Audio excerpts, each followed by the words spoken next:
स्फुरितान्तर्बाह्याण्डकोशं हरितोपलाभम् तर्काभयेतं विधिशर्वपूर्वगीर्वाणविज्ञानदमानतोऽस्मि प्रथमो हनुमान्नाम द्वितीयो भीमयेव च पूर्णप्रज्ञस्तृतीयस्तो भगवत्कार्यसाधकः बुद्धिर्बलं यशोधैर्यं निर्भयत्वमरोगता अजाड्यं वाक्पटुत्वं च हनूमत्स्मरणाद्भवेत् पृथ्वीमण्डलमध्यस्थाः पूर्णबोधमतानुगाः वैष्णवा विष्णुहृदयाः तन्नमस्ये गुरुन् मम जन्माद्यस्य यतोऽन्वयादितरतश्चार्थेष्वभिज्ञस्वराट् तेने ब्रह्महृदाय आदिकवये मुह्यन्ति यं सूरयः तेजो वारिमृदां यथा विनिमयो यत्र त्रिसर्गो मृषा धाम्ना स्वेन सदा निरस्तकुहकं सत्यं परं धीमहि सृष्टिस्थित्यप्येहा नियतिदृशितमो बन्धमोक्षाश्च यस्मात् अस्य श्रीब्रह्मरुद्रप्रभृतिसुरनरद्वीषशत्रुत्मकस्य विष्णोर्व्यस्ताः नमस्कार समस्ताः सकलगुणनिधिः सर्वदोषव्यपेतः पूर्णानन्दो व्ययो यो गुरुरपि परमः चिन्तये तं महान्तम् यं प्रव्रजन्तमनुपेतमपेतकृत्यं द्वैपायनो विरहकातर आजुहाव पुत्रेति तन्मयतया तरवोऽपि नेदुः तं सर्वभूतहृदयं मुनिमानतोऽस्मि श्रीगुरुभ्यो नमः हरिः ओಂ ಶ್ರೀಮದ್ಭಾಗವತದ ಪಂಚಮ ಸ್ಕಂಧ 10ನೇ ಅಧ್ಯಾಯದಲ್ಲಿ ಇವತ್ತು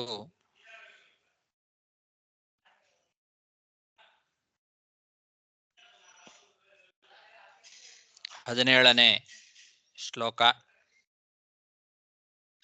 ರಹುಗಣ ಉವಾಚ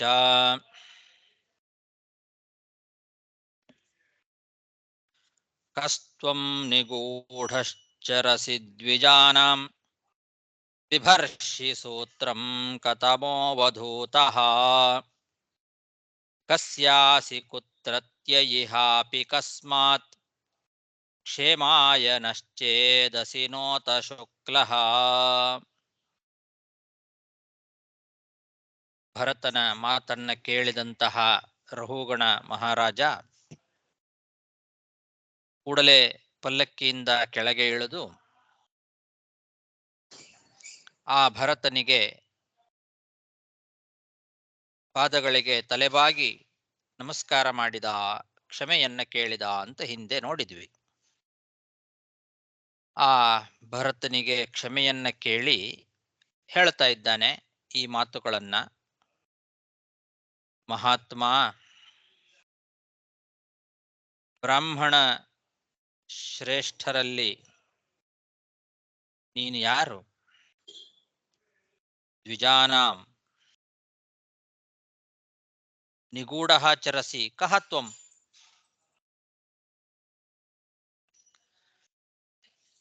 ಸೂತ್ರಂ ಬಿಭರ್ಷಿ ಕತಮಃ ಅವಧೂತಃ.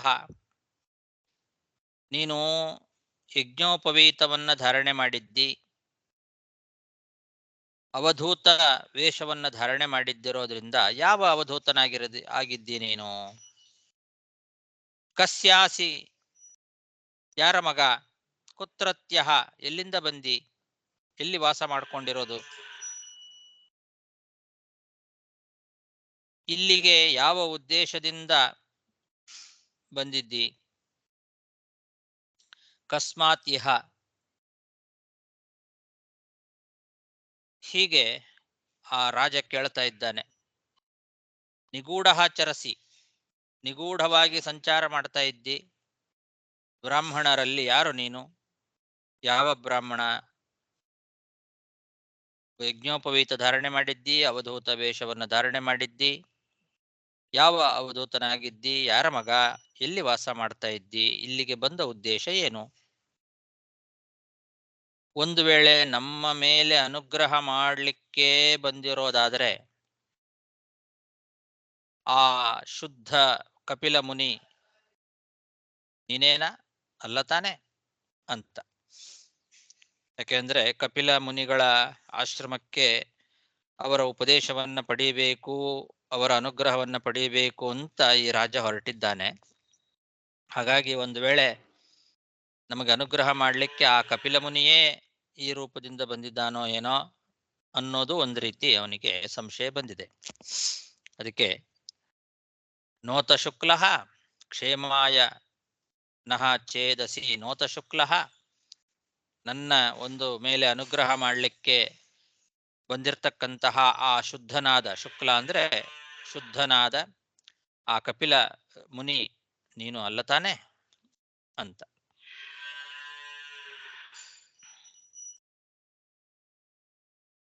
ಕಸ್ತ್ವಂ ನಿಗೂಢಶ್ಚರಸಿ ದ್ವಿಜಾನಾಂ ಬಿಭರ್ಷಿ ಸೂತ್ರಂ ಕತಮೋವಧೂತಃ ಕಸ್ಯಾಸಿ ಕುತ್ರತ್ಯ ಇಹಾಪಿ ಕಸ್ಮಾತ್ ಕ್ಷೇಮಾಯ ನಶ್ಚೇದಸಿ ನೋತ ಶುಕ್ಲಃ.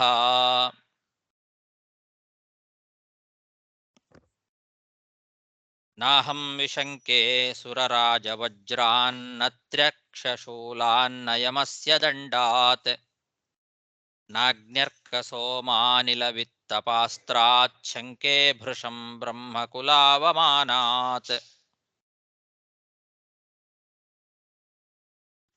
ಈ ರಹುಗಣ ಮಹಾರಾಜ ಈ ಬ್ರಾಹ್ಮಣನಾದಂತಹ ಭರತನಿಗೆ ಅವಮಾನ ಮಾಡಿಬಿಟ್ಟಿದ್ದ. ಅದಕ್ಕೆ ಅವನಿಗೆ ಭಯ ಆಗ್ತಾ ಇದೆ. ಭಯದಿಂದ ಈ ಮಾತುಗಳನ್ನ ಹೇಳ್ತಾ ಇದ್ದಾನೆ.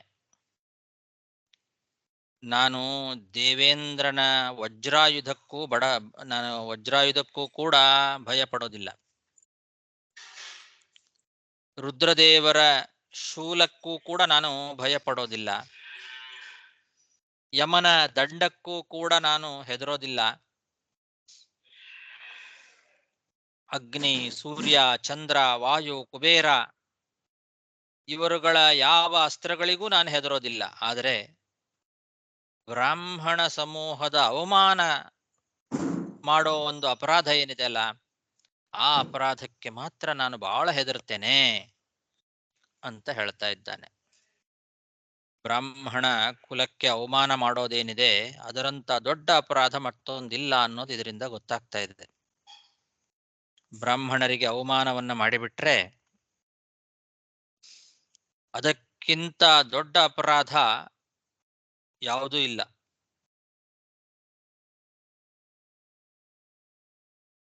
ಅದಕ್ಕೆ ಬಹಳ ಭಯ ಪಡಬೇಕು. ಬ್ರಾಹ್ಮಣರಿಗೆ ಎಲ್ಲಿಯಾದರೂ ಅವಮಾನ ಆಯ್ತೋ, ಬ್ರಾಹ್ಮಣರಿಗೆ ಮನಸ್ಸಿಗೆ ನೋವಾಗುವ ಹಾಗೆ ನಾನೇನಾದರೂ ನಡ್ಕೊಂಡು ಬಿಟ್ನೋ ಏನೋ ಅನ್ನೋ ಭಯ ಯಾವಾಗಲೂ ಇರಬೇಕು. ಯಾಕೆ ಅಂದ್ರೆ ಅದು ಮಹಾಪರಾಧ. ಈ ಭರತ ಉತ್ತಮ ಬ್ರಾಹ್ಮಣ ಅನ್ನೋದು ಗೊತ್ತಾಗಿದೆ. ಅವನಿಗೆ ಅವಮಾನ ಮಾಡಿಬಿಟ್ಟಿದ್ದಾನೆ ರಹುಗಣ ರಾಜ. ಹಾಗಾಗಿ ಕ್ಷಮಾಪಣೆಯನ್ನ ಕೇಳಲಿಕ್ಕೆ ಹೇಳ್ತಾ ಇದ್ದಾನೆ. ನಾನು ನಿಮಗೆ ಅವಮಾನ ಮಾಡಿಬಿಟ್ಟೆ.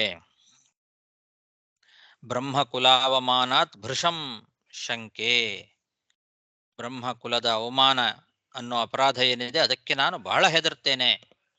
ಅದಕ್ಕೆ ಹೆದರುವಷ್ಟು ನಾನು ನಾಹಂ ವಿಶಂಕೆ ಸುರರಾಜವಜ್ರಾತ್. ಸುರರಾಜ ಅಂದ್ರೆ ದೇವತೆಗಳ ರಾಜನಾದಂತಹ ಇಂದ್ರ, ಅವನ ವಜ್ರಾಯುಧಕ್ಕೂ ಕೂಡ ನಾನು ಭಯ ಪಡೋದಿಲ್ಲ. ಯಮನ ದಂಡಕ್ಕೂ ನಾನು ಭಯ ಪಡೋದಿಲ್ಲ.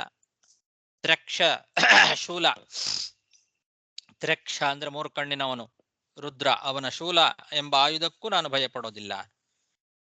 ನ ಅಗ್ನಿ ಅರ್ಕ ಸೋಮ ಅನಿಲ ವಿತ್ತಪ ಅಸ್ತ್ರಾತ್. ಅಗ್ನಿ, ಅರ್ಕ ಅಂತಂದ್ರೆ ಸೂರ್ಯ, ಸೋಮ ಅಂದ್ರೆ ಚಂದ್ರ, ಅನಿಲ ಅಂದ್ರೆ ವಾಯು, ವಿತ್ತಪ ಅಂದ್ರೆ ಕುಬೇರ, ಇವರ ಅಸ್ತ್ರಗಳು, ಇವರಿವರ ಅಸ್ತ್ರಗಳೇನಿದ್ದಾವೆ ಆ ಯಾವ ಅಸ್ತ್ರಗಳಿಗೂ ನಾನು ಭಯ ಪಡೋದಿಲ್ಲ. ಆದರೆ ಬ್ರಹ್ಮಕುಲ ಅವಮಾನಾತ್, ಬ್ರಾಹ್ಮಣರ ಕುಲ ಅವಮಾನ ಅನ್ನೋ ಒಂದು ದೊಡ್ಡ ಅಪರಾಧ ಏನಿದೆ ಅದಕ್ಕೆ ಮಾತ್ರ ನಾನು ಭಯ ಪಡ್ತೇನೆ, ಬಹಳ ಹೆದರ್ತೇನೆ ಅಂತ. ಅದು ದೊಡ್ಡ ಅಪರಾಧ ಅನ್ನೋ ಒಂದು ಆ ಜ್ಞಾನ ಅವನಿಗಿದೆ. ಹಾಗಾಗಿ ನಾನು ಬಹಳ ದೊಡ್ಡ ಅಪರಾಧ ಮಾಡಿಬಿಟ್ಟೆ ಅಂತ ಹೇಳ್ತಾ ಇದ್ದಾನೆ. ಇಲ್ಲಿ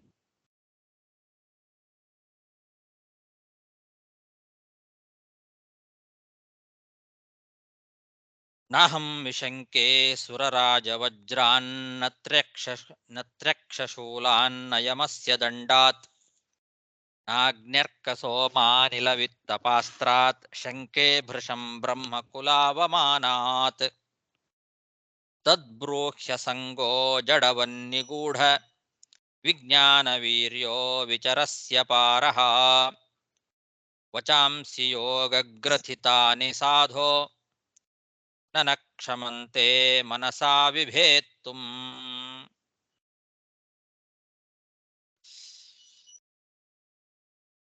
ಆದ್ರಿಂದ ಅಂದ್ರೆ ಬ್ರಾಹ್ಮಣ ಕುಲಕ್ಕೆ ಅವಮಾನ ಮಾಡೋದೇನಿದೆ ಅಂತಹ ದೊಡ್ಡ ಅಪರಾಧಕ್ಕೆ ನಾನು ಬಹಳ ಹೆದರ್ತೇನೆ. ಆ ಕಾರಣದಿಂದ ನಾನು ಕೆಲವು ಪ್ರಶ್ನೆಗಳನ್ನ ಮಾಡ್ತೇನೆ ಇವಾಗ. ಆ ಪ್ರಶ್ನೆಗಳಿಗೆ ನೀವು ಉತ್ತರವನ್ನ ಕೊಡಿ ಅಂತ ಕೇಳ್ತಾ ಇದ್ದಾನೆ ರಹುಗಣ ರಾಜ. ತದ್ ಬ್ರೂಹಿ ಅಂತ, ನನ್ನ ಪ್ರಶ್ನೆಗಳಿಗೆ ಉತ್ತರವನ್ನ ಕೊಡು. ಏನು ಅಂದ್ರೆ, ಈಗ ರಹುಗಣ ರಾಜನಿಗೆ ಗೊತ್ತಾಗಿಬಿಟ್ಟಿದೆ ಇವನು ಮಹಾಜ್ಞಾನಿ, ಇವನು ಸಾಧಾರಣ ಮನುಷ್ಯ ಅಲ್ಲ ಅನ್ನೋದು ಗೊತ್ತಾಗಿಬಿಟ್ಟಿದೆ. ಹಾಗಾಗಿ ಪ್ರಶ್ನೆಗಳನ್ನ ಮಾಡ್ತಾ ಇದ್ದಾನೆ ಈ ರಹುಗಣ. ಏನು ಅಂದ್ರೆ, ಮೊದಲು ನೀನು ನಿನ್ನ ಈ ಜ್ಞಾನದ ಪ್ರಭಾವವನ್ನ ನಿಗೂಢವಾಗಿ ಇಟ್ಟುಕೊಂಡಿದ್ದಿ. ಜಡವತ್ ನಿಗೂಢ ವಿಜ್ಞಾನ ವೀರ್ಯ, ಮೇಲ್ ನೋಡ್ಲಿಕ್ಕೆ ಜಡನಂತೆ ನಿಮ್ಮ ಜ್ಞಾನವನ್ನ ನಿಗೂಢವಾಗಿ, ಆ ಜ್ಞಾನದ ಪ್ರಭಾವವನ್ನ ಯಾರಿಗೂ ಗೊತ್ತಾಗದಂಗೆ ಗೂಢವಾಗಿ ಇಟ್ಕೊಂಡಿದ್ದೀರಿ. ಆದರೆ ನಿಮ್ಮ ಮಹಿಮೆ ಅಪರಿಮಿತವಾದದ್ದು. ವಿಚರಸಿ ಅಪಾರಹ, ಅಪಾರವಾದಂತಹ ಮಹಿಮೆ ನಿಮ್ಮದು. ಆದರೆ ಯಾರಿಗೂ ಗೊತ್ತಾಗದಂತೆ ಗೂಢವಾಗಿ ನಿಮ್ಮ ಆ ಜ್ಞಾನವನ್ನ ಒಳಗೆ ಇಟ್ಟುಕೊಂಡಿದ್ದೀರಿ. ಅಸಂಗಃ, ತದ್ಬ್ರೂಹಿ ಅಸಂಗಃ ಅಂತಿದೆ. ಅಸಂಗ ಅಂತಂದ್ರೆ ಸರ್ವಸಂಗ ಪರಿತ್ಯಾಗ. ಜಡವತ್, ಸರ್ವಸಂಗ ಪರಿತ್ಯಾಗ ಮಾಡಿ ಜಡನಂತೆ ಮೂಢರಂತೆ ಸಂಚಾರ ಮಾಡ್ತಾ ಇದ್ದೀರಿ. ವಿಚರಸಿ ಅಂದ್ರೆ ಸಂಚಾರ ಮಾಡ್ತಾ ಇದ್ದೀರಿ. ಸರ್ವಸಂಗ ಪರಿತ್ಯಾಗ ಮಾಡಿ ಮೂಢರಂತೆ, ಅಜ್ಞಾನಿಗಳಂತೆ, ಹುಚ್ಚನಂತೆ ಸಂಚಾರ ಮಾಡ್ತಾ ಇದ್ದಿ. ಆದರೆ ನಿಗೂಢ ವಿಜ್ಞಾನ ವೀರ್ಯ, ನಿಮ್ಮ ಜ್ಞಾನದ ಆ ಒಂದು ಪ್ರಭಾವ ನಿಗೂಢವಾಗಿದೆ. ಗೊತ್ತಾಯ್ತು ನನಗೆ, ಗೂಢವಾಗಿ ಮಹಾಜ್ಞಾನಿಗಳು ನೀವು. ನಿಮ್ಮ ಮಹಿಮೆ ಅಪರಿಮಿತವಾದದ್ದು, ಅಪಾರವಾದದ್ದು ಮಹಿಮೆ. ಆದರೆ ಸರ್ವಸಂಗ ಪರಿತ್ಯಾಗ ಮಾಡಿ ಮೂಢರಂತೆ ಸಂಚಾರ ಮಾಡ್ತಾ ಇದ್ದೀರಿ. ಸಾಧುಗಳೇ, ಸಾಧೋ, ನೀವು ಆಡಿದ ಮಾತುಗಳೇನಿದ್ದಾವಲ್ಲ, ಒಂದೊಂದು ಮಾತುಗಳು ಕೂಡ ಯೋಗಶಾಸ್ತ್ರ ಪ್ರಮೇಯಗಳಿಂದ ಕೂಡಿರ್ತಕ್ಕಂಥದ್ದು. ಅದನ್ನ ನಾವು ಖಂಡಿತವಾಗಿಯೂ ವಿಚಾರ ಮಾಡಬೇಕಾಗಿದೆ. ನೀವು ಆಡಿದ ಮಾತು ಅದು ನಮಗೆ ನಮ್ಮ ಮನಸ್ಸಿನಿಂದ ಆಲೋಚನೆಯನ್ನ ಮಾಡಿ ತಿಳಿಲಿಕ್ಕೆ ಬಹಳ ಯೋಗ್ಯವಾಗಿರ್ತಕ್ಕಂತಹ ಮಾತುಗಳಾಗಿದ್ದಾವೆ ಅಂತ. ವಚಾಂಸಿ ಯೋಗಗ್ರಥಿತಾನಿ, ಯೋಗಗ್ರಥಿತಾನಿ ವಚಾಂಸಿ, ಯೋಗಗ್ರಥಿತವಾದ ಮಾತುಗಳು ಅಂತ. ಈ ಹಿಂದೆ ಜಡಭರತ ಹೇಳಿದ ಮಾತುಗಳೇನಿದ್ದಾವೆ ಅವೆಲ್ಲ ಯೋಗಗ್ರಥಿತವಾದ ಮಾತುಗಳು. ಅಂದ್ರೆ ಒಂದೊಂದು ಮಾತುಗಳು ಕೂಡ ಯೋಗಶಾಸ್ತ್ರದ ಪ್ರಮೇಯಗಳನ್ನ ಒಳಗೊಂಡಂತಹ ಮಾತುಗಳಾಗಿದ್ದಾವೆ. ಅದನ್ನ ನಾವು ಬಹಳ ವಿಚಾರ ಮಾಡಬೇಕು. ಮನಸಾ ವಿಭೇತ್ತುಂ ಕ್ಷಮಂತೆ, ಮನಸ್ಸಿನಿಂದ ಅದನ್ನ ವಿವೇಚನೆ ಮಾಡಬೇಕು. ವಿಭೇತ್ತುಂ ಅಂದ್ರೆ ವಿವೇಚನೆ ಮಾಡೋದು. ಅದನ್ನ ಇನ್ನೂ ಚೆನ್ನಾಗಿ ವಿವೇಚನೆ ಮಾಡಬೇಕು, ಚೆನ್ನಾಗಿ ತಿಳ್ಕೊಳ್ಬೇಕಾಗಿದೆ. ವಿಚಾರ ಮಾಡಿ ತಿಳ್ಕೊಳ್ಬೇಕಾಗಿದೆ. ಆ ಮಾತುಗಳು ಸರಿಯಾಗಿ ಅರ್ಥ ಆಗಿಲ್ಲ ನಮಗೆ. ಅದರಲ್ಲಿ ತುಂಬಾ ಅಧ್ಯಾತ್ಮ ವಿಷಯಗಳೆಲ್ಲ ಅಡಗಿದೆ. ನೀವು ಆಡಿದ ಮಾತುಗಳಲ್ಲಿ ಒಳ್ಳೊಳ್ಳೆ ಅಧ್ಯಾತ್ಮ ವಿಷಯಗಳೆಲ್ಲ ಅಡಗಿದೆ. ಅದನ್ನ ಇನ್ನೂ ತುಂಬಾ ಚೆನ್ನಾಗಿ ವಿಚಾರ ಮಾಡಿ ತಿಳ್ಕೊಳ್ಬೇಕಾಗಿದೆ. ನಾನು ಸರಿಯಾಗಿ ಅರ್ಥ ಆಗಿಲ್ಲ ನನಗೆ. ಅದರ ಅಭಿಪ್ರಾಯ ನನಗಿನ್ನೂ ಸರಿಯಾಗಿ ಪೂರ್ಣವಾಗಿ ಅರ್ಥ ಆಗಿಲ್ಲ. ನಾನಿನ್ನೂ ಚೆನ್ನಾಗಿ ಅದನ್ನ ವಿಭೇತ್ತುಂ ಅಂದ್ರೆ ವಿಚಾರ ಮಾಡಿ ನಾನು ತಿಳ್ಕೊಳ್ಬೇಕದನ್ನ ಅಂತ ಇದ್ದಾನೆ ರಹುಗಣ ರಾಜ. ತದ್ಬ್ರೂಹ್ಯ ಸಂಗೋ ಜಡವನ್ನಿಗೂಢ ವಿಜ್ಞಾನ ವೀರ್ಯೋ ವಿಚರಸ್ಯ ಪಾರಃ ವಚಾಂಸಿ ಯೋಗಗ್ರಥಿತಾನಿ ಸಾಧೋ ನನ ಕ್ಷಮಂತೆ ಮನಸಾ ವಿಭೇತ್ತುಂ. ಅಹಂ ಚ ಯೋಗೇಶ್ವರಮಾತ್ಮತತ್ವವಿದಾಂ ಮುನೀನಾಂ ಕಪಿಲಂ ಗುರುಂ ವೈ ಪ್ರಷ್ಟುಂ ಪ್ರವೃತ್ತ ಕಿಮಿಹಾರಣಂ ಯತ್ ಸಾಕ್ಷಾದ್ಧರಿಂ ಜ್ಞಾನಕಲಾವತೀರ್ಣಂ. ರಹುಗಣ ಮಹಾರಾಜ ತನ್ನ ಮಾತನ್ನ ಮುಂದುವರೆಸ್ತಾ ಭರತನಿಗೆ ಹೇಳ್ತಾ ಇದ್ದಾನೆ, ನಾನು ಈಗ ಭಗವಂತನ ಜ್ಞಾನವನ್ನ ಪಡೀಬೇಕು, ಜ್ಞಾನ ಕಾರ್ಯಕ್ಕೋಸ್ಕರ ಕಪಿಲ ಋಷಿಗಳ ಆಶ್ರಮಕ್ಕೆ ಹೊರಟಿದ್ದೆ. ಸಾಕ್ಷಾತ್ ವಿಷ್ಣು ಸ್ವರೂಪನಾದ ಯೋಗೇಶ್ವರನಾದಂತಹ ಕಪಿಲ ಮುನಿಗಳು ಯಾರು ಸಂಸಾರದಲ್ಲಿ ಕಷ್ಟಪಡ್ತಾ ಇದ್ದಾರೋ ಅಂಥವರಿಗೆ ಅವರೇ ರಕ್ಷಕರು ಅಂತ ತಿಳ್ಕೊಂಡು ಅದರ ಬಗ್ಗೆನೇ ನಾನು ಪ್ರಶ್ನೆ ಮಾಡಲಿಕ್ಕೆ, ಸಂಸಾರದಲ್ಲಿ ನಮ್ಮನ್ನು ರಕ್ಷಣೆ ಮಾಡ್ತಕ್ಕಂಥವ್ರು ಯಾರು ಅನ್ನೋದನ್ನ ಕೇಳಬೇಕು ಅಂತಾನೆ ಹೊರಟಿದ್ದೆ ನಾನು. ಆ ಕಪಿಲ ಜ್ಞಾನ ಕಾರ್ಯಕ್ಕೋಸ್ಕರನೇ ಅವತಾರ ಮಾಡಿರ್ತಕ್ಕಂತಹ ಸಾಕ್ಷಾತ್ ವಿಷ್ಣು, ಎಲ್ಲ ಪರಮಾತ್ಮ ತತ್ವಜ್ಞಾನಿಗಳು ಅಂತ ಯಾರ್ಯಾರಿದ್ದಾರೆ ಆ ಎಲ್ಲ ಋಷಿಮುನಿಗಳಿಗೆ ಗುರು ಅವರು. ಯೋಗೇಶ್ವರಂ ಆತ್ಮತತ್ವವಿದಾಂ ಮುನೀನಾಂ ಗುರುಂ. ಆತ್ಮತತ್ವವಿದಾಂ ಮುನೀನಾಂ, ಆತ್ಮತತ್ವವಿದರಾದಂತಹ ಮುನಿಗಳು ಅಂತ ಯಾರ್ಯಾರಿದ್ದಾರೆ, ಆತ್ಮತತ್ವಜ್ಞಾನವನ್ನ ಪಡ್ಕೊಂಡಿರ್ತಕ್ಕಂತಹ ಮುನಿಗಳು, ಆ ಎಲ್ಲ ಮುನಿಗಳಿಗೆ ಅವರು ಗುರುವಾಗಿದ್ದಾರೆ. ಆ ಕಪಿಲರು ಜ್ಞಾನ ಕಾರ್ಯಕ್ಕೋಸ್ಕರ ಅಂತಾನೆ ಭೂಮಿಯಲ್ಲಿ ಅವತಾರ ಮಾಡಿರ್ತಕ್ಕಂಥವರು ಆ ಋಷಿಗಳು. ಅಂತಹ ಆ ಕಪಿಲ ಋಷಿಗಳನ್ನ ಕುರಿತು ನಾನು ಪ್ರಶ್ನೆ ಮಾಡಬೇಕು ಅಂತ ಹೊರಟಿದ್ದೇನೆ. ಪ್ರಷ್ಟುಂ ಪ್ರವೃತ್ತಃ ಏನಂತ, ಇಹ ಈ ಸಂಸಾರದಲ್ಲಿ ನಮ್ಮನ್ನ ರಕ್ಷಣೆ ಮಾಡ್ತಕ್ಕಂಥವ್ರು ಯಾರು ಅನ್ನೋದನ್ನ ಸಾಕ್ಷಾತ್ ವಿಷ್ಣು ಸ್ವರೂಪನಾದ ಯೋಗೇಶ್ವರನಾದ ಆ ಕಪಿಲ ಮುನಿಯನ್ನ ಕೇಳಬೇಕು ಅಂತ ನಾನು ಹೊರಟಿದ್ದೇನೆ. ಅಹಂ ಚ ಯೋಗೇಶ್ವರಮಾತ್ಮತತ್ವವಿದಾಂ ಮುನೀನಾಂ ಕಪಿಲಂ ಗುರುಂ ವೈ ಪ್ರಷ್ಟುಂ ಪ್ರವೃತ್ತ ಕಿಮಿಹಾರಣಂ ಯತ್ ಸಾಕ್ಷಾದ್ಧರಿಂ ಜ್ಞಾನಕಲಾವತೀರ್ಣಂ.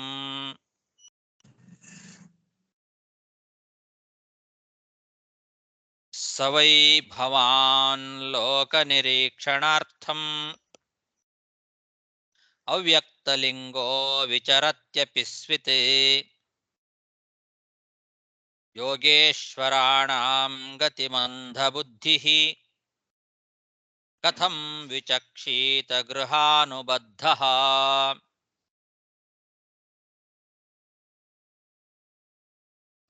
ನಾನು ಕಪಿಲ ಋಷಿಗಳ ಆಶ್ರಮಕ್ಕೆ ಆ ಕಪಿಲ ಋಷಿಗಳನ್ನ ಪ್ರಶ್ನೆ ಮಾಡಬೇಕು ಅಂತ ಹೊರಟಿದ್ದೇನೆ. ಒಂದು ವೇಳೆ ಆ ಕಪಿಲ ಋಷಿಯೇ ನೀನಾಗಿದ್ದೀಯೇನು ಅಂತ ಕೇಳ್ತಾ ಇದ್ದಾನೆ. ಸವೈ ಭವಾನ್ ಅವ್ಯಕ್ತಲಿಂಗ, ಗುಪ್ತ ವೇಷದಿಂದ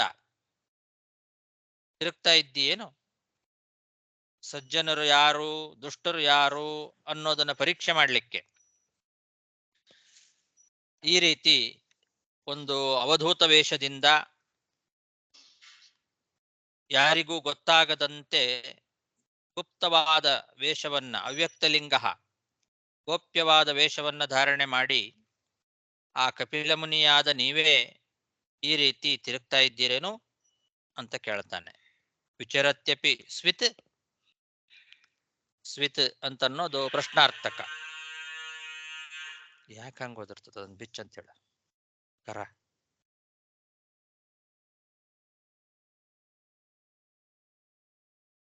ವಿಚರತ್ಯಪಿ ಸ್ವಿತ್, ನೀವೇ ತಿರುಗ್ತಾ ಇದ್ದೀರೇನು. ವಿಚರತಿ ಅಂದ್ರೆ ತಿರುಗಾಡೋದು, ಗುಪ್ತ ವೇಷದಿಂದ ತಿರುಗಾಡೋದು. ಏನಂತ, ಯಾಕೆ? ಲೋಕ ನಿರೀಕ್ಷಣಾರ್ಥಂ, ಲೋಕದ ನಿರೀಕ್ಷಣೆ, ಜನರನ್ನ ನಿರೀಕ್ಷಣೆ ಮಾಡೋದು, ಯಾರು ಸಜ್ಜನರು ಯಾರು ದುಷ್ಟರು ಅನ್ನೋದನ್ನ ಪರೀಕ್ಷೆ ಮಾಡ್ಲಿಕ್ಕೋಸ್ಕರ ಅವ್ಯಕ್ತಲಿಂಗರಾಗಿ ನೀವೇ ಸಂಚಾರ ಮಾಡ್ತಾ ಇದ್ದೀರೇನು ಅಂತ. ಅಪಿಸ್ವಿತ್,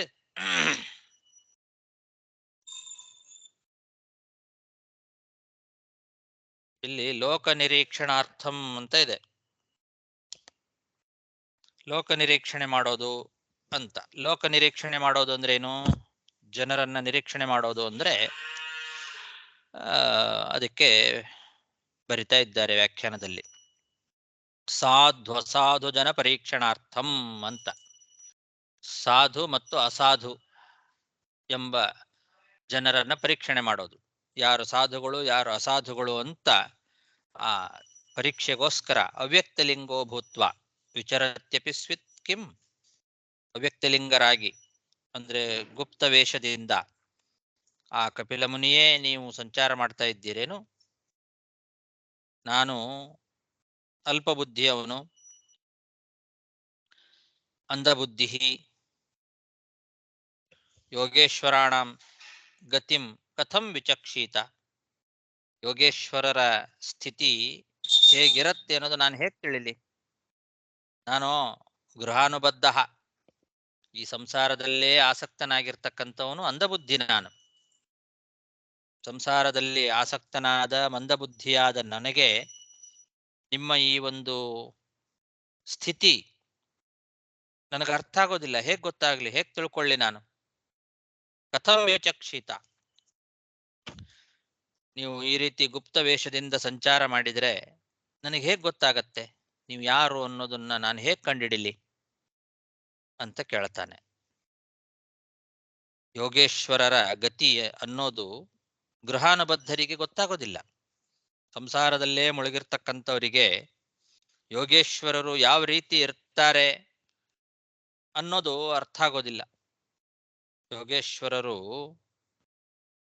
ಅವರು ಯಾವ ರೂಪದಲ್ಲಿ ಬೇಕಾದರೂ ಬಂದು ಅನುಗ್ರಹ ಮಾಡಬಹುದು.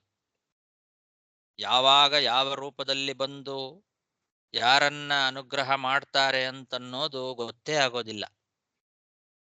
ಆ ಯೋಗೇಶ್ವರರ ಗತಿ ಮಂದಬುದ್ಧಿಯವರಿಗೆ ಅರ್ಥ ಆಗೋದಿಲ್ಲ, ಗೊತ್ತಾಗೋದಿಲ್ಲ.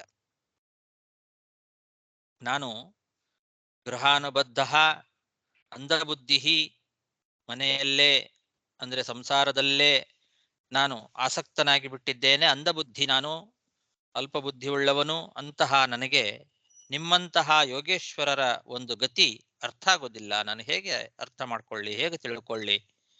ಆ ಯೋಗೇಶ್ವರನಾದ ಕಪಿಲನೇ ಈ ರೀತಿ ಗುಪ್ತವೇಷದಿಂದ ಬಂದು ಸಂಚಾರ ಮಾಡ್ತಾ ಇದ್ದೀಯೇನು, ಅರ್ಥ ಆಗೋದಿಲ್ಲ ನನಗೆ ಅಂತಾನೆ. ಸವೈ ಭವಾನ್ ಲೋಕ ನಿರೀಕ್ಷಣಾರ್ಥಂ ಅವ್ಯಕ್ತಲಿಂಗೋ ವಿಚರತ್ಯಪಿ ಸ್ವಿತ್ ಯೋಗೇಶ್ವರಾಣಾಂ ಗತಿಮಂದಬುದ್ಧಿಃ ಕಥಂ ವಿಚಕ್ಷೀತ ಗೃಹಾನುಬದ್ಧಃ.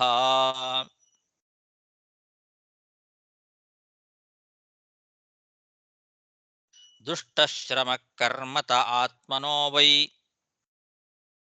ಭರ್ತೃರ್ಗಂತುರ್ಭವತಶ್ಚಾದ್ಯಮನ್ಯೇ ಯಥಾ ಶ್ರುತೋ ದಾನಯನಾದಿಭಾವಾಃ ಯಥಾ ಶ್ರುತೋ ದಾನಯನಾದಿಭಾವಾಃ ಸಮೂಲದೃಷ್ಟೋ ವ್ಯವಹಾರ ಮಾರ್ಗಃ.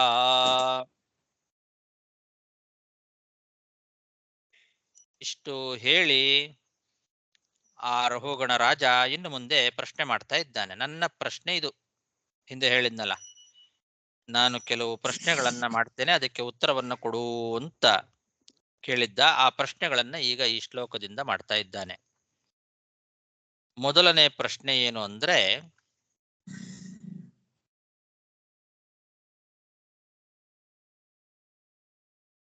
ಕರ್ಮದಿಂದ ನನಗೆ ಶ್ರಮ ಆಗೋದು ಕಂಡಿದೆ. ನಾನು ಕೆಲಸ ಮಾಡೋದ್ರಿಂದ ನನಗೆ ಶ್ರಮ ಆಗತ್ತೆ ಅಂತನ್ನೋದು ನನಗೆ ಅನುಭವ ಸಿದ್ಧವಾದದ್ದು. ಏನಾದರೂ ನಾವು ಕೆಲಸ ಮಾಡಿದಾಗ ಆ ಕೆಲಸ ಮಾಡಿದ್ರಿಂದ ನಮಗೆ ಶ್ರಮ ಆಗ್ತದೆ. ಇದು ಪ್ರತಿಯೊಬ್ಬರಿಗೂ ಅನುಭವಕ್ಕೆ ಬಂದಿರತಕ್ಕಂಥದ್ದು. ಆದ್ರಿಂದ ನೀನು ಪಲ್ಲಕ್ಕಿಯನ್ನ ಹೊತ್ತುಕೊಂಡಿದ್ದಿ ಅಂದ ಮೇಲೆ ನಿನಗೂ ಶ್ರಮ ಆಗ್ಲೇಬೇಕಲ್ವಾ? ಪಲ್ಲಕ್ಕಿಯನ್ನ ನೀನು ಹೊತ್ತುಕೊಂಡು ನಡೀತಾ ಇದ್ದಿ ಅಂದ ಮೇಲೆ ನಿನಗೂ ಶ್ರಮ ಆಗೇ ಆಗ್ತದೆ ಅಂತ ನಾನು ತಿಳ್ಕೊಳ್ತೇನೆ. ಯಾಕೆಂದ್ರೆ ನಾನು ಯಾವುದೇ ಒಂದು ಕೆಲಸವನ್ನ ಮಾಡದೆ ಅಂದ್ರೆ ನನಗೆ ಆಯಾಸ ಆಗೋದು ಕಂಡಿದೆ, ನನಗದು ಅನುಭವ ಸಿದ್ಧ. ಯಾರೇ ಏನೇ ಕೆಲಸವನ್ನ ಮಾಡಿದರೂ ಕೂಡ ಆ ಕೆಲಸದಿಂದ ಅವರಿಗೆ ಶ್ರಮ ಆಗೇ ಆಗ್ತದೆ. ಇದು ನನಗೆ ಅನುಭವ ಸಿದ್ಧವಾಗಿದೆ. ನಾನು ಏನಾದರೂ ಕೆಲಸವನ್ನ ನಾನು ಮಾಡಿದರೆ ನನಗೆ ಅದರಿಂದ ಶ್ರಮ ಆಗ್ತದೆ, ಆಯಾಸ ಆಗ್ತದೆ.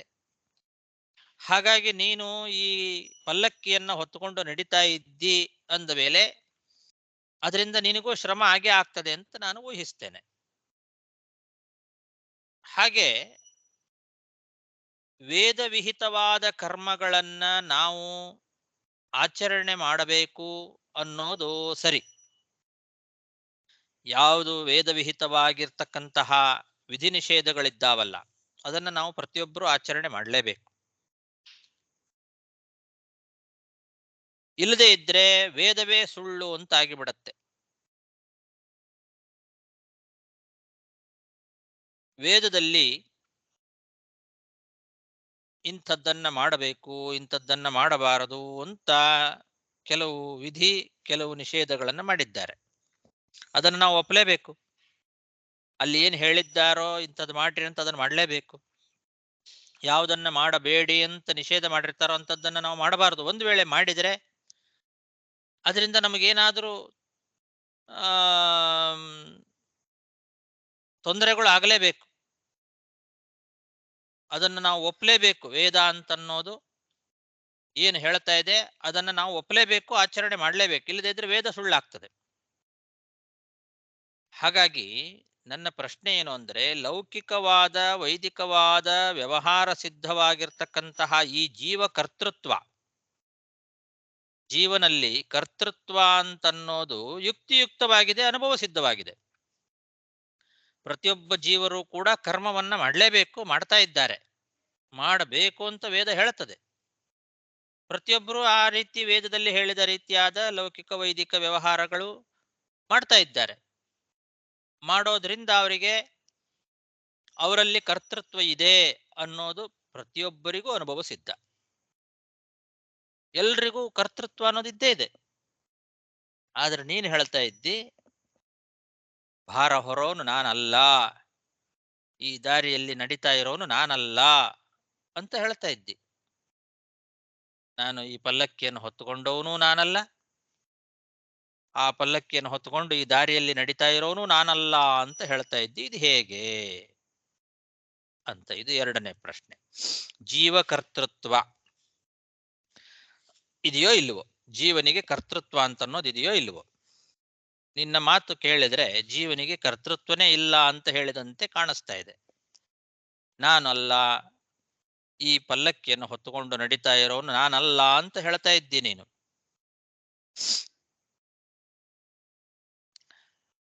ಜೀವನಿಗೆ ಕರ್ತೃತ್ವನೇ ಇಲ್ಲ ಅಂತಾಗಿದ್ರೆ ವೇದಗಳು ಹಾಗಾದ್ರೆ ಯಾರಿಗೆ ವಿಧಿ ನಿಷೇಧಗಳನ್ನ ಮಾಡೋದು? ವೇದ ಹೇಳ್ತಾ ಇದೆ ಇಂಥದ್ದನ್ನ ಮಾಡ್ರಿ, ಇಂಥದ್ದನ್ನ ಮಾಡಬೇಡ್ರಿ ಅಂತ ಹೇಳ್ತಾ ಇದೆ. ಯಾರಿಗಿದು? ಜೀವರಿಗೆ. ಇದು ಜೀವನಿಗೆ ಕರ್ತೃತ್ವನೇ ಇಲ್ಲ ಅಂತಾಗಿದ್ರೆ ವಿಧಿ ನಿಷೇಧಗಳೆಲ್ಲ ಸುಳ್ಳಾಗ್ತದೆ, ವೇದಗಳೇ ಸುಳ್ಳಾಗಿ ಬಿಡುತ್ತದೆ.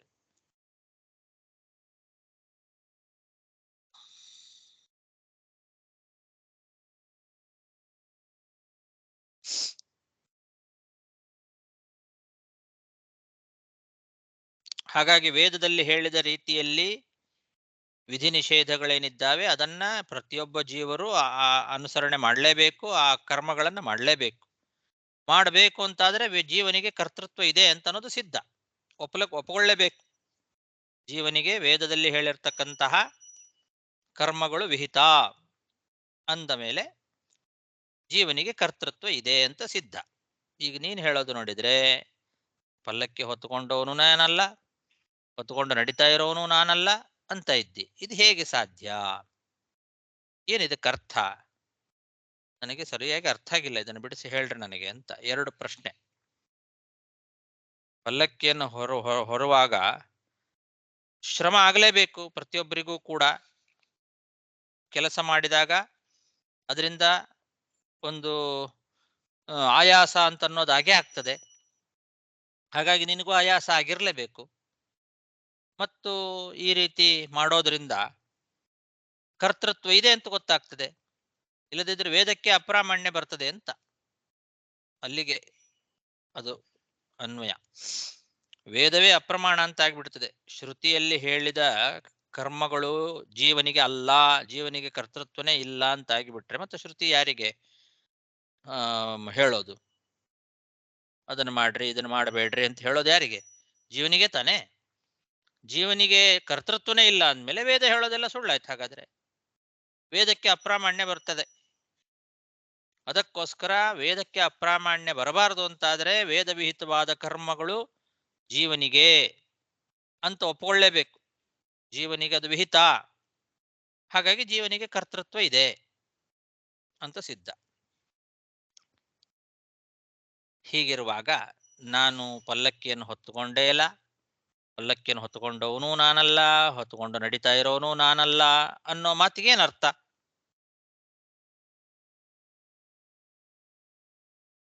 ಅಂತ ಈ ರೀತಿ ಬಹಳ ಪ್ರಧಾನವಾದ ಪ್ರಶ್ನೆಯನ್ನ ಮಾಡ್ತಾ ಇದ್ದಾನೆ ರಹುಗಣ ರಾಜ. ದೃಷ್ಟಶ್ರಮ ಕರ್ಮತ ಆತ್ಮನೋ ವೈ ಭರ್ತೃರ್ಗಂತುರ್ಭವತಶ್ಚಾದ್ಯ ಮನ್ಯೇ ಯಥಾಶ್ರುತೋದಾನಯನಾದಿಭಾವಾಃ ಸಮೂಲದೃಷ್ಟೋ ವ್ಯವಹಾರ ಮಾರ್ಗಃ.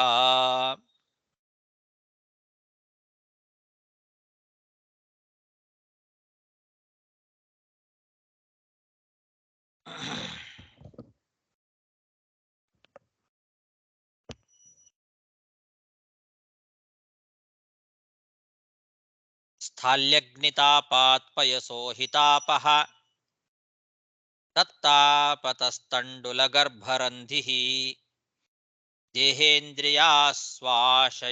ಸನ್ನಿಕರ್ಷಾತ್ ತತ್ಸಂಸ್ಕೃತಿ ಪುರುಷಸ್ಯಾನುರೋಧಾತ್. ಈಗ ಮತ್ತೊಂದು ಪ್ರಶ್ನೆ. ಜಡ ಭರತ ಏನ್ ಹೇಳಿದ್ದ? ನನಗೆ ದೇಹಾಭಿಮಾನವೇ ಇಲ್ಲ, ನೀನು ಬೈದದ್ದು, ನೀನು ಏನೇ ಅಂದ್ರು ಅದೆಲ್ಲ ಈ ದೇಹಕ್ಕೆ, ನನಗೆ ದೇಹಾಭಿಮಾನವೇ ಇಲ್ಲ, ಆದ್ರಿಂದ ನಾನು ಏನೂ ಅಂಟೋದಿಲ್ಲ,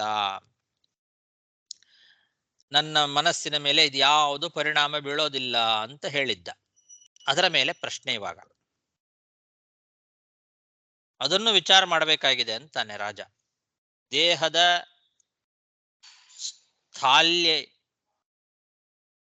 ಸ್ಥೂಲತ್ವ, ದೇಹ ಸ್ಥೂಲವಾಗಿರೋದು ಅಥವಾ ತೆಳ್ಳಗಿರೋದು, ದೇಹಕ್ಕೆ ಯಾವುದೇ ರೀತಿಯಾದ ಒಂದು ಪರಿಣಾಮಗಳು ಆದಾಗ ಅದು ಮನಸ್ಸಿನ ಮೇಲೆ ಯಾವುದೇ ಪರಿಣಾಮವನ್ನ ಬೀರೋದಿಲ್ಲ ಅಂತ ನೀನು ಹೇಳ್ತಾ ಇದ್ದೀಯಲ್ಲ, ಇದನ್ನು ಬಹಳ ವಿಚಾರ ಮಾಡಬೇಕಾಗಿದೆ. ಯಾಕೆ ಅಂದ್ರೆ, ಈಗ ಒಲೆ ಮೇಲೆ ಪಾತ್ರೆಯನ್ನ ಇಡ್ತೇವೆ, ಆ ಪಾತ್ರೆಯಲ್ಲಿ ನೀರು ಹಾಕ್ತೇವೆ. ಆ ಪಾತ್ರೆಯಲ್ಲಿ ನೀರು ಹಾಕಿ ಒಲೆ ಮೇಲೆ ಇಟ್ಟಾಗ ಪಾತ್ರೆ ಬಿಸಿ ಆಗ್ತದೆ. ನಾವು ಒಲೆ ಮೇಲೆ ಇಟ್ಟದ್ದು ಅಗ್ನಿಗೆ ಸ್ಪರ್ಶ ಆದದ್ದು ಯಾವುದಕ್ಕೆ? ಪಾತ್ರೆಗೆ. ಪಾತ್ರೆ ಬಿಸಿ ಆದಾಗ ಆ ಪಾತ್ರೆಯ ಸಂಪರ್ಕದಲ್ಲಿರುವ, ಅಂದ್ರೆ ಪಾತ್ರೆಯ ಒಳಗೆ ಇರುವ ನೀರು ಕೂಡ ಬಿಸಿ ಆಗ್ತದೆ, ಆಗ್ಲೇಬೇಕು. ಪಾತ್ರೆ, ನಾವು ನೀರಿಗೆ ಅಗ್ನಿಯನ್ನು ಸ್ಪರ್ಶ ಮಾಡಿಲ್ಲ, ಪಾತ್ರೆಗೆ ಮಾತ್ರ ಅಗ್ನಿ ಸ್ಪರ್ಶ ಮಾಡಿದ್ದೇವೆ, ಹಾಗಾಗಿ ನೀರು ಯಾಕೆ ಬಿಸಿ ಆಗಬೇಕು, ಪಾತ್ರೆ ಮಾತ್ರ ಬಿಸಿ ಆದ್ರೆ ಸಾಕು ಅನ್ಲಿಕ್ಕಾಗತ್ತಾ? ಒಲೆ ಮೇಲೆ ಪಾತ್ರೆ ಇಟ್ಟು ಪಾತ್ರೆಯಲ್ಲಿ ನೀರನ್ನ ಹಾಕಿದಾಗ ನಾವು ಒಲೆ ಬೆಂಕಿ ಪಾತ್ರೆಗೆ ತಾಕಿದಾಗ ಪಾತ್ರೆ ಬಿಸಿ ಆದ್ರೆ ಅದರಲ್ಲಿರೋ ನೀರು ಕೂಡ ಕುದೀತದೆ. ಆ ನೀರಿನಲ್ಲಿ ಅಕ್ಕಿ ಕಾಳುಗಳನ್ನು ಹಾಕಿದ್ರೆ ಅಕ್ಕಿ ಕಾಳು ಬೇಯ್ತದೆ.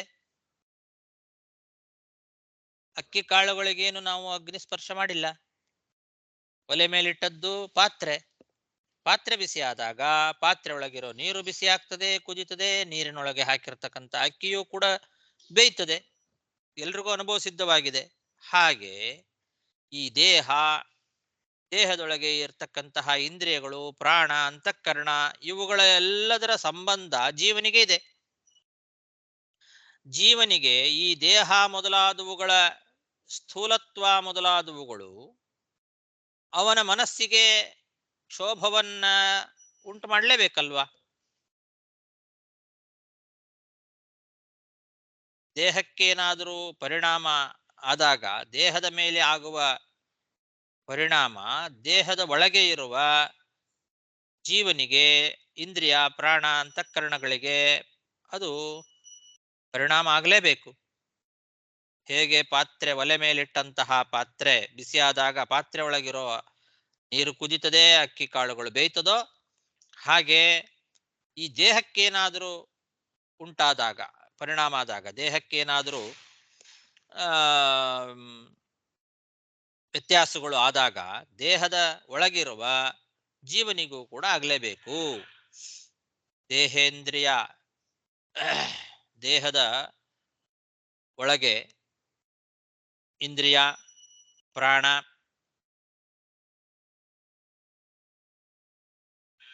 ಅಂತಃಕರಣ ಇವುಗಳೆಲ್ಲದರ ಸಂಬಂಧ ಜೀವನಿಗೆ ಇದೆ.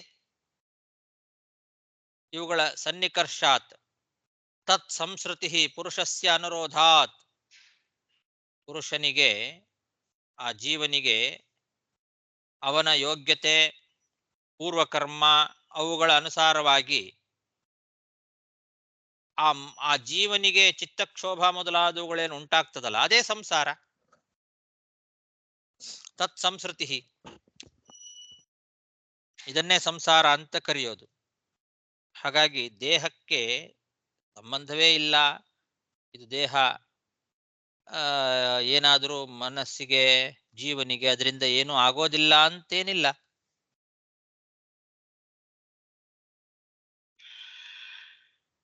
ದೇಹಕ್ಕೇನಾದರೂ ಆದಾಗ ದೇಹದ ಒಳಗಿರುವ ಜೀವನಿಗೂ ಆಗಲೇಬೇಕು ಅಂತ. ಸ್ಥಾಲ್ಯಗ್ನಿತಾಪಾತ್ ಪಯಸೋ ಹಿತಾಪಹ ತತ್ತಾಪತಸ್ತಂಡುಲಗರ್ಭರಂಧಿ ದೇಹೇಂದ್ರಿಯಾಸ್ವಾಶಯ ಸನ್ನಿಕರ್ಷಾತ್ ತತ್ಸಂಸ್ಕೃತಿ ಪುರುಷಸ್ಯಾನುರೋಧಾತ್. ಸಾಕು. ಶ್ರೀಕೃಷ್ಣಾರ್ಪಣಮಸ್ತು. ನಮಸ್ಕಾರ ಗುರುಗಳೇ. ಆಚಾರ್ಯ ನಾರಾಯಣನ್, ಸೊ ಈ ದೇವಹೂದಿ ಒಂದು ನಾವು ಈ ಕರ್ದಮರು ದೇವಹೂದಿಯ ಬಂದು ಕಪಿಲ ರೂಪ ಪರಮಾತ್ಮ ಒಂದು ಇದು ಮಾಡಿರ ನೋಡಿರ್ಲ ನಾವು 3ನೇ ಅಧ್ಯಾಯ, ರೈಟ್? 3ನೇ ಸ್ಕಂದದಲ್ಲಿ 34ನೇ ಅಧ್ಯಾಯ ಅದು ಬುಜ್ಜಲ ಬರುತ್ತೆ ನಿಮಗೆ. ಮಾಡಿಟ್ಟು ಅಲ್ಲಿ ಕರ್ದಮ ಆಶ್ರಮದಲ್ಲಿ ಓಟ ಇಟ್ರು ಹಂಗೆಂಬ ಒಂದು ಮಾತು ಬರುತ್ತೆ. ಸೊ ಅವರು ಈಗ ಹೋಗಿ ನೋಡೋದು ಅಲ್ಲಿ ಎಲ್ಲಿ ಹೋದ್ರು ಬರಲ್ಲ. ಋಷಿ ಆಶ್ರಮ ಬಿಟ್ಟು ಓಟ ಇಟ್ರು ಕಪಿಲ ಪರಮಾತ್ಮ ಹಂಗನು. ಆ ಕಪಿಲನು ಈ ಕಪಿಲನು ಅಂತ ಒಬ್ಬನೇ ಅವನ ಅದೇ ಕಪಿಲನೇ ಇಲ್ಲಿ ಆಶ್ರಮದಲ್ಲಿ ಇದ್ದಾನೀಗ. ಕಪಿಲ ಋಷಿಗಳ ಆಶ್ರಮದಲ್ಲೇನೆ ಅವರು ಎಲ್ಲಿ ಅಂತನ ಧನ್ಯವಾದಗಳು. ಅಲ್ಲಿ ಸರಸ್ವತಿ ನದಿ ತೀರ, ರೈಟ್? ಕರ್ದಮ ಋಷಿ, ರೈಟ್? ಆಶ್ರಮದಲ್ಲಿ ಇದ್ದು ಬಿಟ್ಟು ಹೋದ ಎಂಬ ಒಂದು ಮಾತು ಬರುತ್ತೆ. 34ನೇ ಅಧ್ಯಾಯ, ರೈಟ್? 3ನೇ ಸ್ಕಂದದಲ್ಲಿ 34ನೇ ಅಧ್ಯಾಯದಲ್ಲಿ 12ನೇ ಶ್ಲೋಕ. ಇದು ಎಲ್ಲಿ ಅಂತ ಹೇಳಿದಾರ ಇವಾಗ? ಅಲ್ಲ, ಅದು ನಾನು ಪ್ರಕಾಶ್ ಡಿಸ್ಕಸ್ ಮಾಡಿರೋ, ಅದು ಗುಜರಾತ್ ಇದೆ ನಿಮಗೆ. ಅದು ಎಲ್ಲಿ, ಯಾವುದು ಹಳೇದು ನಾವು ನೋಡಿದ್ದು? ಅದು ಬಿಡಿ, ಇದು ಇಲ್ಲ ಅದ ಕೇಳ್ತಾನೆ. ಇದು ಎಲ್ಲಿ ಏನ್ ಕೇಳ್ತಾನೆ ಅವ್ರು. ಅಲ್ಲಿದ್ದು ಹೋದ್ರು ಬಂದಿದೆ, ಅವ್ರು ಎಲ್ಲಿ ಹೋದ್ರು ಏನಾಯ್ತು ಎಂಬ ವಿವರ ಅಲ್ಲಿ ಇಲ್ಲ. ಎಲ್ಲಿ 3ನೇ ಸ್ಕಂದದಲ್ಲಿ ಅಲ್ಲ, ಈಗ ಜಡ ಭರತ ಇದ್ದದ್ದು ಎಲ್ಲಿ ಅಂತ ಇಲ್ಲೆಲ್ಲಾದ್ರೂ ಹಿಂದೆ ಬಂತ ಇವಾಗ ವಿಷಯ? ಇಲ್ಲಲ್ಲ. ಇಲ್ಲ. ರಹುಗಣ ರಾಜ ಇದ್ದದ್ದು ಸಿಂಧು ಸೌವೀರ ದೇಶ ಅಂತ ಬಂತಲ್ಲ. ಸಿಂಧು ಸೌವೀರ ದೇಶದ ರಾಜ ಇವನು. ಸರಿ, ಅಲ್ಲಿದ್ದು ಹೊರಟು ಬರ್ತಾಣ ಕಪಿಲ ಋಷಿನ ನೋಡಾಕ, ರೈಟ್? ಅಂದ್ರೆ ತುಂಬಾ ದೂರ ಏನ್ ಇರ್ಲಿಕ್ಕಿಲ್ಲ. ಪಲ್ಲಕ್ಕಿಯನ್ನು ಹೊತ್ತುಕೊಂಡು ಬರ್ತಾ ಇದ್ದಾನೆ ಅಂದ ಮೇಲೆ, ಪಲ್ಲಕ್ಕಿಯಲ್ಲಿ ಕೂತು ಬರ್ತಾ ಇದ್ದಾನೆ ಅಂದ್ರೆ ತುಂಬಾ ದೂರ ಏನಿರೋದಿಲ್ಲ. ಓಕೆ. ಸಿಂಧು ಸೌವೀರ ದೇಶದಿಂದ ತುಂಬಾ ದೂರ ಏನಿಲ್ಲ, ಅಲ್ಲೇ ಕಪಿಲ ಋಷಿಗಳ ಆಶ್ರಮ ಇರ್ತದೆ.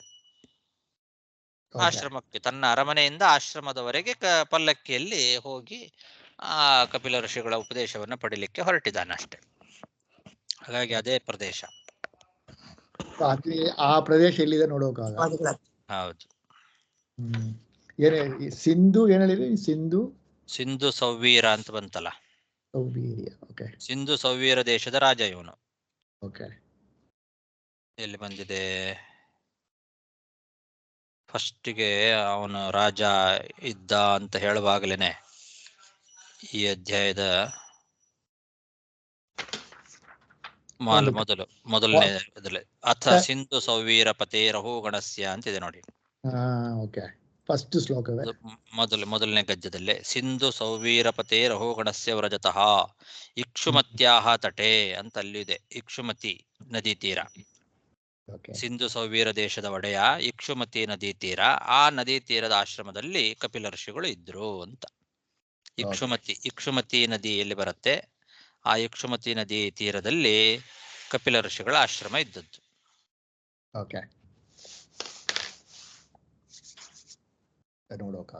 ಈಗಿದೆಯಾ ಇಕ್ಷುಮತಿ ನದಿಯಲ್ಲಿ ಕಾಣಿಸ್ತದ?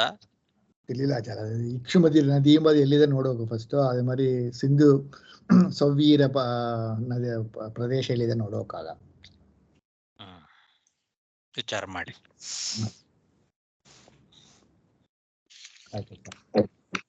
ಆಚಾರ್ಯ, ಈ ಕೊನೆ ಬಂದು ಮಾತೃಗಯ ತಾನ್ ಬರುತ್ತೆ ಗುರುಗಳ. ಮಾತೃಗಯ ತಾನೆ ಆ ಜಾಗ ತಾನೆ ಕಪಿಲ ಇದ್ದಿದ್ದು ಅಂತ ಹೇಳ್ತಾರೆ. ಅಲ್ಲಿ ಇಕ್ಷುಮತಿ ನದಿ ಇದೆಯಾ? ಅಲ್ಲಿ ನದಿ ಏನಿಲ್ಲ. ಇಲ್ಲ, ಅದು ಮಾತೃಗಯ ಅಲ್ಲಿ ಒಂದು ಸರಸ್ವತಿ ನದಿ ಒಂದು ಅಲ್ಲಿ ಗುಪ್ತವಾಗಿದೆ. ಬಿಂದು ಸರೋವರ ಇದೆ ಅಲ್ಲಿ. ಅದು ಸರೋವರ, ಅದು ಸರಿ. ಬಿಂದು ಸರೋವರ ಇದೆ, ನದಿ ಇಲ್ಲ.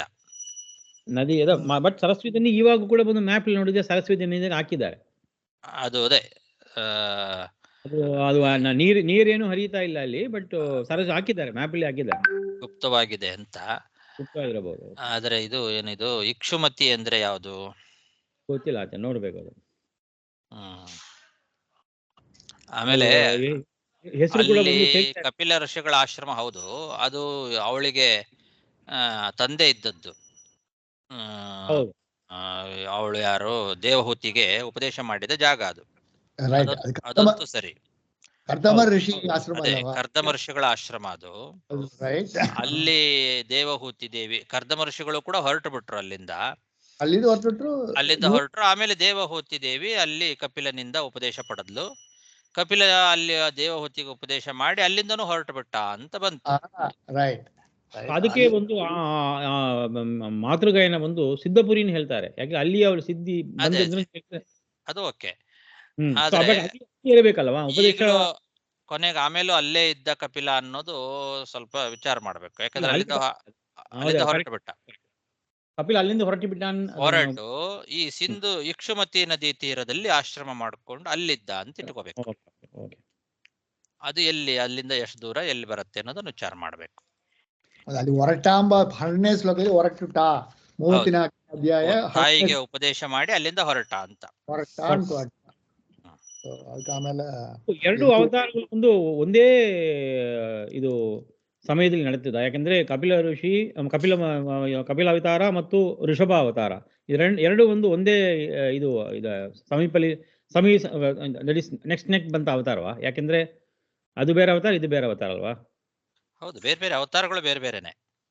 ಯಾಕಂದ್ರೆ ಭರತ ಮತ್ತು ಋಷಭನ ಮಗನಾಗಿ ಬರ್ತಾನೆ, ಅಲ್ಲಿ ದೇವಹೂತಿ ಕಪಿಲನ ತಾಯ ಬರ್ತಾರೆ. ಅದು ಹಂಗ ವಿಚಾರ ಮಾಡ್ಲಿಕ್ಕೆ ಬರೋದಿಲ್ಲ, ತುಂಬಾ ಕಾಲ ವ್ಯತ್ಯಾಸ ಇರ್ತದೆ. ಯಾಕಂದ್ರೆ ಇವರೆಲ್ಲ ಸಾವಿರಾರು ವರ್ಷಗಳ ಕಾಲ ಒಬ್ಬೊಬ್ರು ರಾಜ್ಯಭಾರ ಮಾಡಿದವರು. ಆಗಿನ ಕಾಲದ್ದು ಇದು ಹಾಗೆ.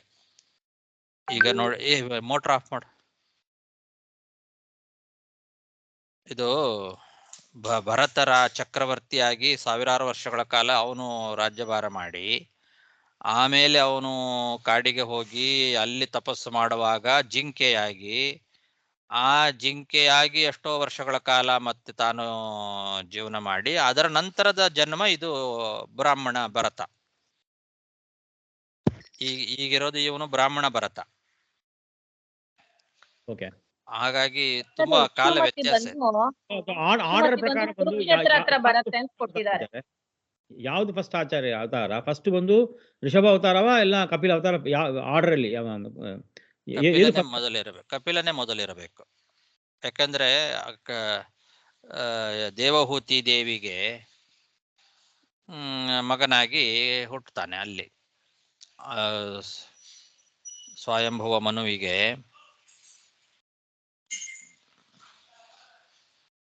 ಹಾಗಾಗಿ ಕಪಿಲಂದೇ ಮೊದಲು ಬರ್ತದೆ. ಓಕೆ. ಇವ್ರು ಹೇಳಿ ಇಕ್ಷುಮತಿ ಪಲ್ಲವಿ ಅವರೇನೇ ಹೇಳಿದ್ರು. ಅದು ಬಂದು ಕುರುಕ್ಷೇತ್ರ ಹತ್ರ ಬರುತ್ತೆ ಅಂತ ಕೊಟ್ಟಿದೆ ಗುರುಗಳೇ. ಕುರುಕ್ಷೇತ್ರದ ಹತ್ರನ ಕೊಟ್ಟಿದ್ದಾರೆ. ಕುರುಕ್ಷೇತ್ರದಿಂದ ಇದನ್ನು ಕೊಟ್ಟಿದ್ದಾರೆ. ಕುರುಕ್ಷೇತ್ರ ಅಂದ್ರೆ ಈಗ ಇದು ಗುಜರಾತ್ ಅಲ್ವಾ? ಅದು ಯುಪಿ ಬರ್ತದೆ. ಡೆಲ್ಲಿ ಹತ್ಲಿ ರೈಟ್. ಯಾವುದು? ಕುರುಕ್ಷೇತ್ರ ರೈಟ್. ಕುರುಕ್ಷೇತ್ರ. ಇದು ಈಗ ಸಿದ್ದಪುರ ಬಂದು ರಾಜಸ್ಥಾನ. ತುಂಬಾ ದೂರ. ಗುಜರಾತ್. ಸಿದ್ದಪುರ ಗುಜರಾತ್. ಗುಜರಾತ್ ಸಾರಿ. ಹಾ ಹೌದು, ಗುಜರಾತ್.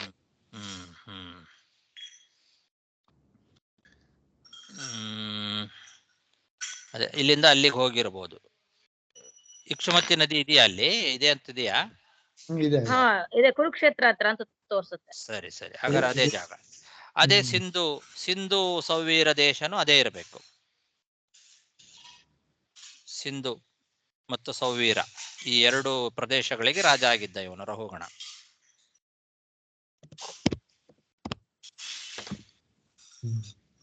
ಈಗೆಲ್ಲ ಹೆಸರುಗಳನ್ನು ವ್ಯತ್ಯಾಸ ಮಾಡಿ ಇದು ಮಾಡ್ಬಿಡ್ತಾರಲ್ಲ, ಹಂಗಾಗಿ ಆ ಹೆಸರುಗಳನ್ನು ಹಾಗೆ ಇಟ್ಟುಬಿಟ್ರೆ ಒಳ್ಳೇದು. ಈಗ ಮತ್ತೆ ಮರುನಾಮಕರಣ ಮಾಡಬೇಕಿದೆಲ್ಲ, ಇದು ಜಾಗ ಇದು ಅಂತಂದ ಮೇಲೆ ಆ ಹೆಸರನ್ನೇ, ಭಾಗವತದಲ್ಲಿ ಏನ್ ಹೆಸರಿದೆ ಅದೇ ಹೆಸರನ್ನೇ ಇಡಬೇಕು ಆ ಜಾಗಗಳಿಗೆ. ಯಾರ್ಯಾರು ಏನೇನೋ ಆಬಾದ್ ಈ ಬಾದ್ ಅಂತ ಹೆಸರೆಲ್ಲ ಚೇಂಜ್ ಮಾಡಿ. ಒಂದು ಕೇರಳ ಅಲ್ಲಿ ಒಂದು ಹಾಕಿದ್ದಾರೆ. ಒಂದು ಕೇರಳ ಅಲ್ಲಿ ಇಕ್ಷುಮತಿ ರಿವರ್ ಬ್ರಿಡ್ಜ್ ಹಾಕಿದ್ದಾರೆ. ಓ, ಅಲ್ಲೊಂದಿದೆಯಾ? ಹೌದು. ಬಟ್ ಇಲ್ಲಿ ಬಂದು ನಾನು ನೋಡೋದ್ರಲ್ಲಿ ಬಂದು ಭುಜಧ್ವಜ ಇವ ಬಂದು ಮಿಥಿಲಾ ಇದರಲ್ಲಿ ಆಲಡಿಕೆ ಇದ್ದಾರೆ. ವಾಲ್ಮೀಕಿ ರಾಮಾಯಣ ಬಾಲಕಾಂಡದಲ್ಲಿ ಬರುತ್ತೆ ಹಂಗೆಂಬ ಒಂದು ಮಾತು ಬರುತ್ತೆ ನೋಡೋಕೆ. ಬಾಲಕಾಂಡ ರೆಫರೆನ್ಸ್ ಕೊಟ್ಟಿದ್ದಾರೆ. ಭುಜಧ್ವಜ ರಾಜ ಅಲ್ಲಿದ್ದ ನಮ್ಮ ರೈಟ್. ಮಿಥಿಲಾ ನನಗನೋಡ ತಮ್ಮ ಅಲ್ವಾ, ಹಂಗೇನ್ ಕೊಟ್ಟಿದ್ದಾರೆ.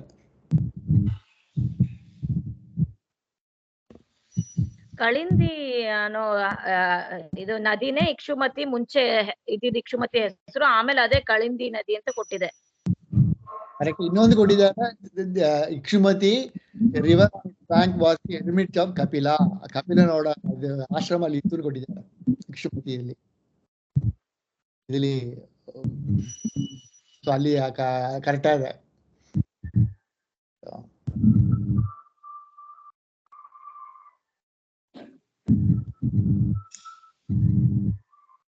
ಈಗ ಇಕ್ಷುಮತಿ ಎಲ್ಲಿ ಅಂತ ಆಯ್ತು? ಕ್ಷೇತ್ರ ಅತೀತ. ಮತ್ತೆ ಏನೋ ಇದರಲ್ಲಿ ಕೇರಳದಲ್ಲಿ ಏನೋ ಹೇಳಿದ್ರಲ್ಲ, ಅದು ನೋಡಿದೆ. ಈ ಲಿಂಕ್ ಕೊಡ್ತೇನೆ ನೋಡ್ರಿ, ಇದ್ರಲ್ಲಿ ಹಾಕಿದ್ದಾರೆ ನೋಡ್ರಿ, ಈ ಲಿಂಕ್ ಒಂದು ಕೊಡ್ತೀನಿ. ಇಲ್ಲ ಇಲ್ಲ, ನೀವು ಹೇಳಿ ನನಗೆ ಅದು ಮತ್ತೆ ಅದು ನೋಡ್ಲಿಕ್ಕೆ ಇದಾಗಲ್ಲ.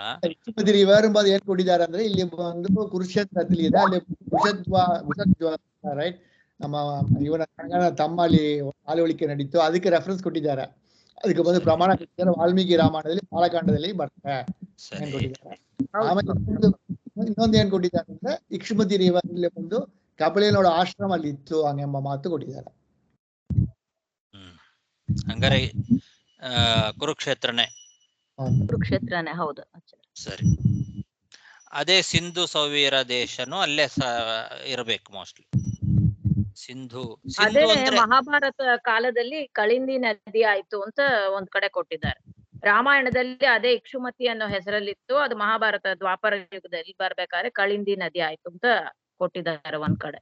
ಹಾ ಹಾ ಅದೇ ಹಾಗಾರೆ ಅಲ್ವಾ, ಕುರುಕ್ಷೇತ್ರದಲ್ಲಿ ಇದ್ದದ್ದೇ. ಈಗ ಸಿಂಧು ಅಂದ್ರೆ ಇದು ಅಲ್ವಾ, ಪಂಜಾಬ್ ಅಲ್ವಾ?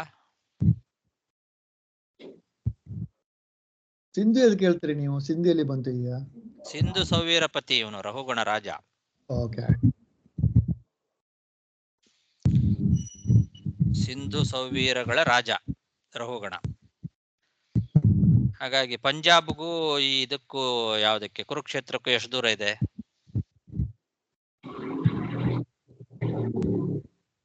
ಇದು ತುಂಬಾ ದೂರ ಇದೆ, ದೂರ. ಹೌದಾ? ರಾಜ ಇಲ್ಲ, ರಾಜ ಅವಡ ದೇಶ ಎಷ್ಟು ದೂರ ಇತ್ತು, ಎಲ್ಲಿ ಇತ್ತು ನಮಗೆ ಗೊತ್ತು ಅಲ್ವಾ? ಅದು 200 ಕಿಲೋಮೀಟರ್ 300 ಕಿಲೋಮೀಟರ್ ಗಂಡಿವ ಬರೋದ್ರಿ ಪಂಜಾಬ್. ಇದು ಬಂದು ಉಪಿ. ಅಂದ್ರೆ ನಾನು ಸಿಂಧು ಅನ್ನೋದು ಪಂಜಾಬ್ ಅಂತ ಕೇಳದಂಗೆ ನೆನ್ಪಿತ್ತು, ಅದಕ್ಕೆ.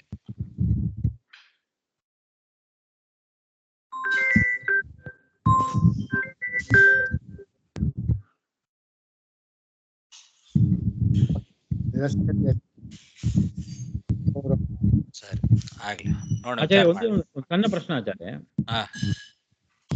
ಕೊನೆಯ ಶ್ಲೋಕದಲ್ಲಿ ಒಂದು ಬಾಂಡೆ ಇದೆ, ಬಾಂಡೆ ಅಗ್ನಿ ಹಾಕಿ ಬಿಸಿ ಹಾಕ್ತೇವೆ, ಅದರಲ್ಲಿ ನೀರು ಮತ್ತು ಅಕ್ಕಿ ಎಲ್ಲ ಒಂದು ಬೇಯಿಸ್ತೇನೆ ನೋಡಿದ್ದೇವೆ. ಅದೇ ತರಹ ಒಂದು ಜೀವ ಒಂದು ದೇಹದಲ್ಲಿ ಇದ್ದಾನೆ, ಇಂದ್ರಿಯ ಸಂಪರ್ಕದಿಂದ ಜೀವನಿಗೆ ಅದು ಬರುತ್ತೆ ಅಂತ ಹೇಳಿ, ಅಭಿಮಾನ ಇಲ್ಲದಲ್ಲದೆ ಅದು ಬರಲ್ಲ ಅಂತ ಹೇಳಿದ್ದಾರೆ.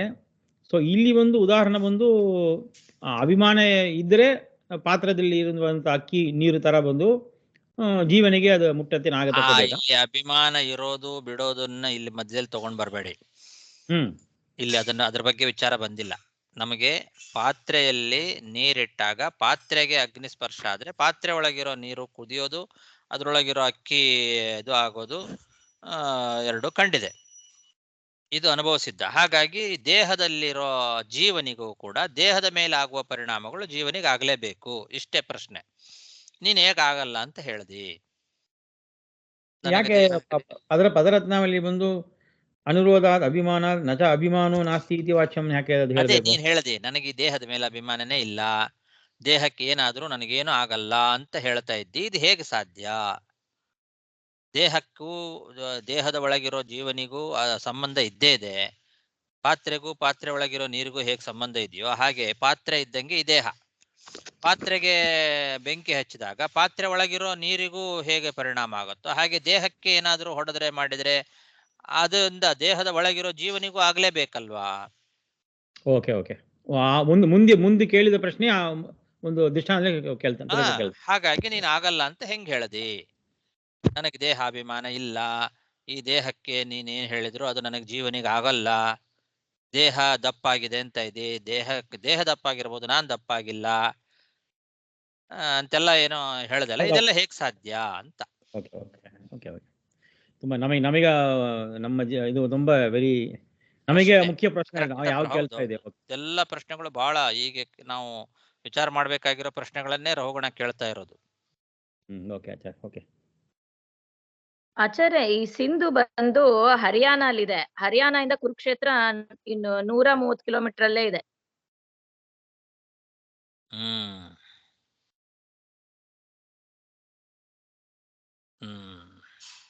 ಅದು ಸರಿ ಅವಾಗ ಇರಬಹುದು.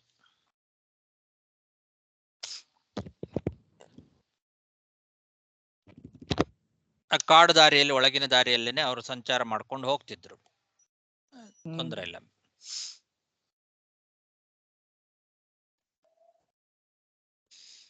ಧನ್ಯವಾದ. ಹರೇ ನಮಃ. ಶ್ರೀ ಕೃಷ್ಣಾರ್ಪಣಮಸ್ತು. ಹರೇ ನಮಸ್ಕಾರ.